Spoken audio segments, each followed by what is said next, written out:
Olá, amados, sejam bem-vindos, a mais um estudo, de 2 Coríntios. E hoje nós vamos dar continuidade, com o capítulo 6. Nós vimos na quarta-feira especialmente sobre a questão do ministério da reconciliação, mostrando ali que o Senhor morreu por nós, para nos reconciliar com Deus.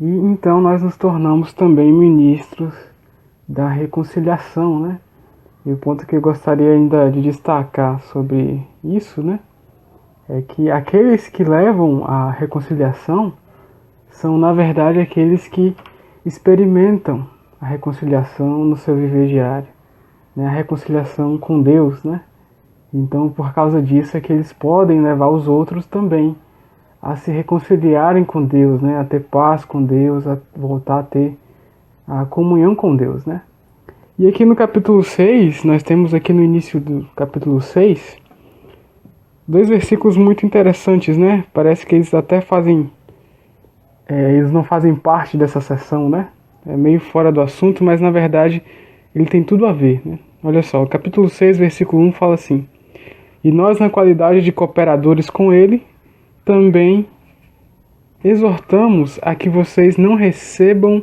em vão a graça de Deus. Porque ele disse: no tempo aceitável eu escutei você, e no dia da salvação eu socorri. Eis agora o tempo oportuno, eis agora o dia da salvação. Esse versículo mostra para nós, ele arremata, o tema da reconciliação. Ele mostra para nós que nós não podemos receber em vão a graça de Deus. Receber a graça de Deus em vão significa o quê? Significa que Deus concede a sua graça, mas nós a desprezamos, ou então, por causa da nossa displicência, por causa do nosso desinteresse, do nosso desprezo mesmo, essa graça não produz um resultado em nós. E especialmente no contexto aqui, não produz um viver reconciliado com Deus. Então é como se Paulo estivesse dizendo assim: olha, Deus deseja se reconciliar conosco, Vocês devem querer se reconciliar com Deus. Por quê? Porque a graça dele tem sido dada para nós. E vocês não podem desprezar a graça de Deus. Vocês não podem receber essa graça sem produzir nenhum resultado no viver de vocês. Sem produzir um viver reconciliado, um viver de comunhão, um viver de paz com Deus. Então é isso que o apóstolo Paulo fala, que o Senhor possa nos guardar, E ele fala que no tempo aceitável eu escutei você, e no dia da salvação eu socorri. Hoje é esse tempo, Se você chegou aqui nesse estudo, não sei como é que você está, mas aproveite esse momento, Aproveite esse estudo para abrir seu coração, E também ter um momento de se reconciliar com Deus, De se aproximar dele, de se entregar, porque ele hoje aqui fala: eis agora o tempo oportuno, agora é o momento. Pare tudo que você estiver fazendo, Pare aí, dê uma pausa aí no vídeo e se reconcilie com Deus e gaste um momento em oração, se voltando para o Senhor. Ele é um Deus que concede a sua graça e hoje é o tempo oportuno. Se você está vivo hoje, ouvindo essa palavra, é porque o Senhor deseja se reconciliar com você, deseja te aceitar, te receber, te dar perdão, se arrependa, todo dia, Todo dia nós temos coisas a nos arrepender, Até mesmo de quem nós somos, nós temos que nos arrepender. Então hoje é o dia da graça, Hoje é o dia que o Senhor nos socorre e nos dá a reconciliação. Em seguida, Paulo começa a falar aqui sobre as credenciais ou currículo de um ministro, Ainda relacionando essa questão de receber a graça de Deus, perceba uma coisa: que o que nos torna ministros da reconciliação, o que nos torna ministros da nova aliança, o que nos torna apóstolos, enviados de Deus, é a graça que Deus tem dispensado para nós. É por isso que esse versículo, o versículo 1 e 2, eles têm tudo a ver nesse contexto. Por quê? Porque esse versículo mostra para nós que é tão somente pela graça de Deus que nós nos reconciliamos com Ele, e é a sua graça que nos torna ministros dessa reconciliação, ministros da nova aliança. Então, em seguida, Paulo ele começa a falar do currículo, né, de um apóstolo, de um ministro. O que é que um ministro passa? Né? O que é que um ministro enfrenta?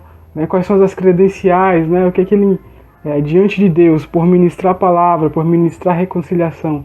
Quais são as marcas, né, de um ministro? Olha só, não queremos dar nenhum motivo de escândalo em coisa alguma para que o ministério não seja censurado. Pelo contrário, em tudo nos recomendamos a nós mesmos como ministros de Deus. E aí ele mostra para nós quais são as provas de um ministro de Deus. Veja só, na muita paciência, nas aflições, nas privações, nas angústias, nos açoites, nas prisões, nos tumultos, nos trabalhos, nas vigílias, nos jejuns. Isso aqui são coisas pelas quais todo ministro passa. Ele precisa passar por isso. É por isso que ele precisa tanto da graça de Deus, porque ele só vai suportar essas coisas e perseverar se ele tiver a graça de Deus. Ele precisa ter muita paciência. Por que paciência? Porque as coisas não vão acontecer do jeito que ele quer. Não vão acontecer no tempo que ele deseja que aconteça. Nas aflições, olha só, coisas que acontecem conosco que nós não esperávamos que fosse acontecer. E aí isso aí nos deixa aflitos, né? Sem saber o que fazer, não sabe a direção certa. Nas privações, ou seja, ele não podia fazer tudo o que queria, ele não podia ter tudo o que queria. Nas angústias, ou seja, aquelas tristezas, né? Ou seja, por percas, né? Por insatisfações, por frustrações, né? Um ministro passa por isso. Nos açoites, Paulo ele sofria, né? Por pegar o evangelho. Nas prisões, né, era preso, nos tumultos, ou seja, aquelas confusões que nós vemos em Atos dos Apóstolos por causa do Evangelho. Nos trabalhos, ou seja, muitas vezes ele tinha que, né, não só o trabalho missionário Paulo tinha que arcar, mas também ele tinha que trabalhar, né, com as próprias mãos para sustentar os missionários, né, porque muitas vezes ele não podia contar com a ajuda, né, das igrejas ou dos irmãos, né, dos crentes. Nas vigílias, porque muitas vezes ele passava a madrugada inteira acordado, não porque quisesse, mas porque não tinha como dormir. Certa ocasião eles passaram a madrugada inteira na voragem do mar, né, a noite inteira ali, como náufragos, né? Aqui fala também nos jejuns, não porque Paulo quisesse jejuar sempre, é claro, isso tem, mas esse jejum aqui se refere ao jejum de não ter comida mesmo. Ele queria comer, mas não tinha o que comer. Né? Não podia comer aquilo que ele queria, passou por essas dificuldades. Aí no versículo 6 começa algumas virtudes, olha só, virtudes. Na pureza, o ministro precisa sempre buscar a pureza. Significa que ele não tem nenhuma outra intenção dentro do seu coração. O seu único objetivo é o quê? É agradar o seu Senhor, é fazer a vontade do Senhor. Ainda aqui, ó, no saber. Esse saber aqui não é um saber teológico, mental, simplesmente. Mas é um saber de conhecer a Deus de maneira viva. De conhecer as coisas de Deus como elas são, né? Pelo Espírito. Mas não de maneira mental apenas. Na paciência, ó, novamente, paciência de novo aqui, ó. Na bondade, no Espírito Santo. Veja aqui. Né, Paulo ele conhecia o Espírito Santo, ele sabia como seguir o Espírito Santo. Essa é uma outra característica de um ministro que nós precisamos buscar diante do Senhor. No amor não fingido, um amor sincero, um amor puro, um amor que realmente se importa com as pessoas, que não quer receber glória para si, que não quer receber reconhecimento, mas que tem a única intenção de se doar, de se entregar, independentemente do reconhecimento. Na palavra da verdade, veja só, aquilo que Paulo falava era uma realidade dentro dele. Né? O que ele falava, ele vivia. Né? Era a palavra da realidade que ele pregava.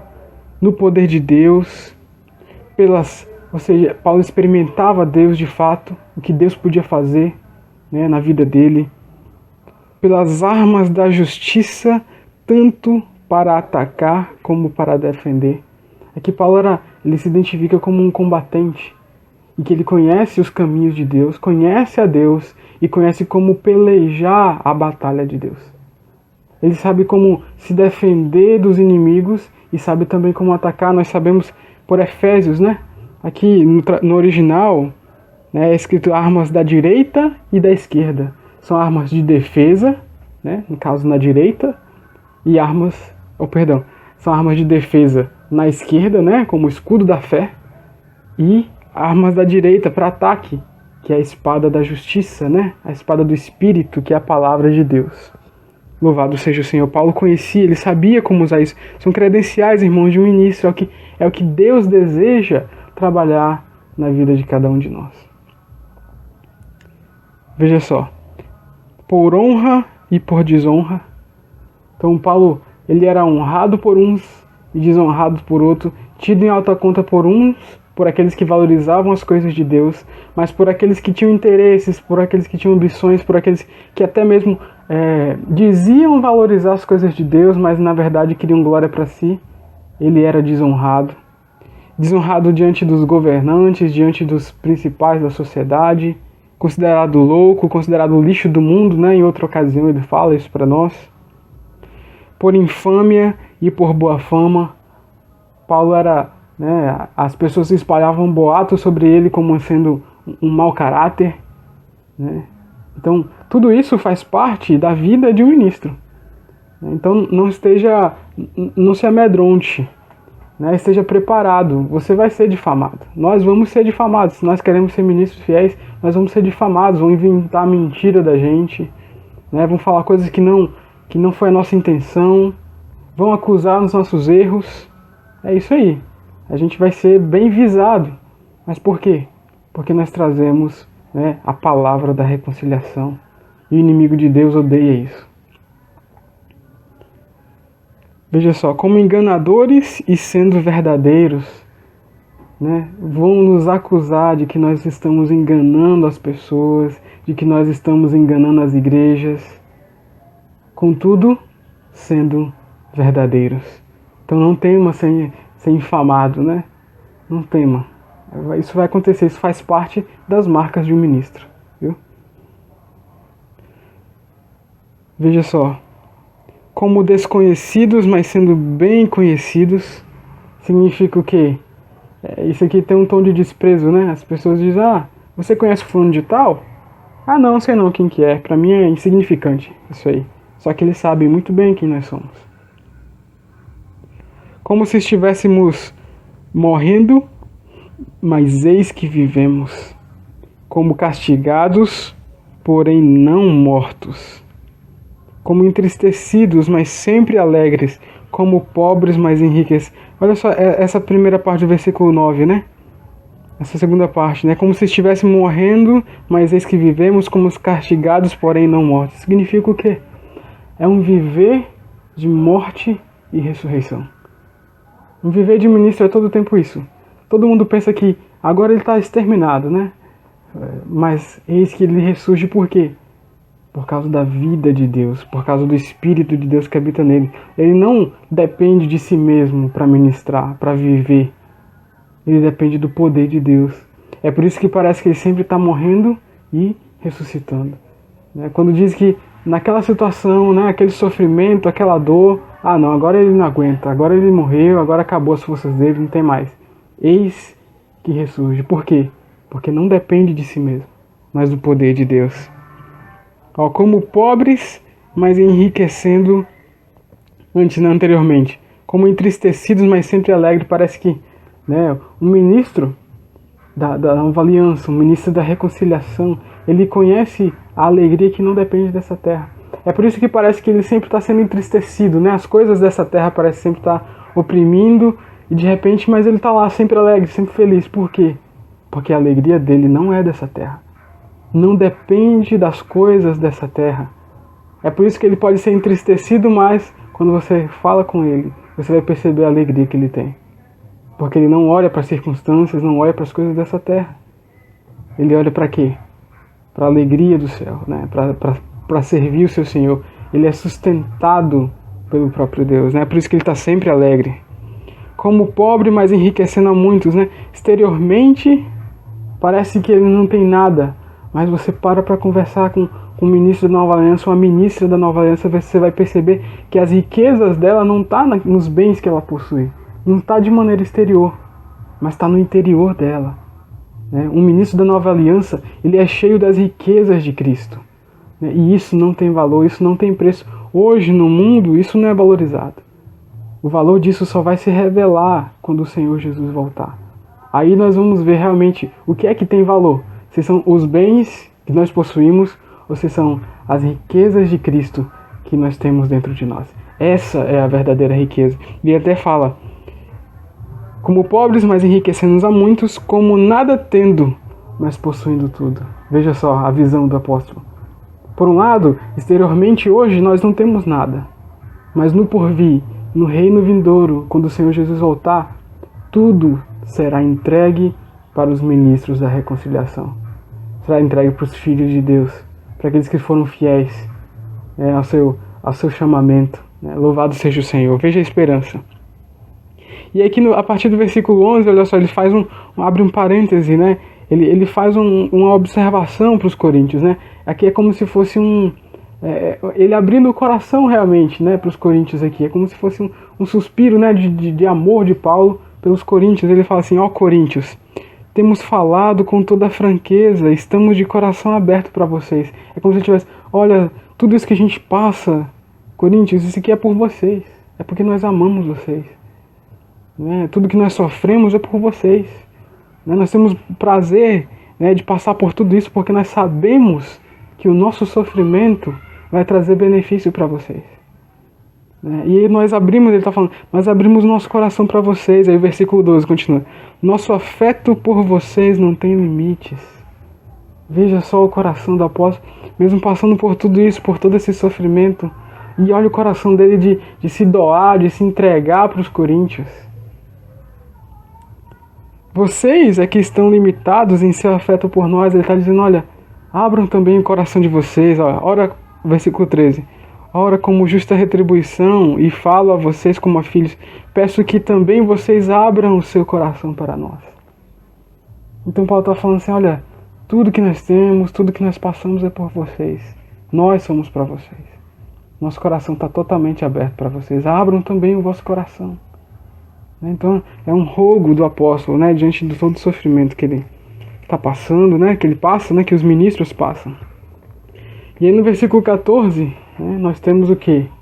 Diante desse rogo, de se abrir o coração, o apóstolo aproveita então para pedir, para rogar para os coríntios ali que eles se separem, que eles se apartem do mundo, das coisas do mundo, dos relacionamentos mundanos, para que eles possam então ter um relacionamento mais vivo e próximo com Deus. Aqui, novamente, nós vemos o ministério da reconciliação sendo exercido pelo apóstolo. Então, aqui no versículo 14, nós temos: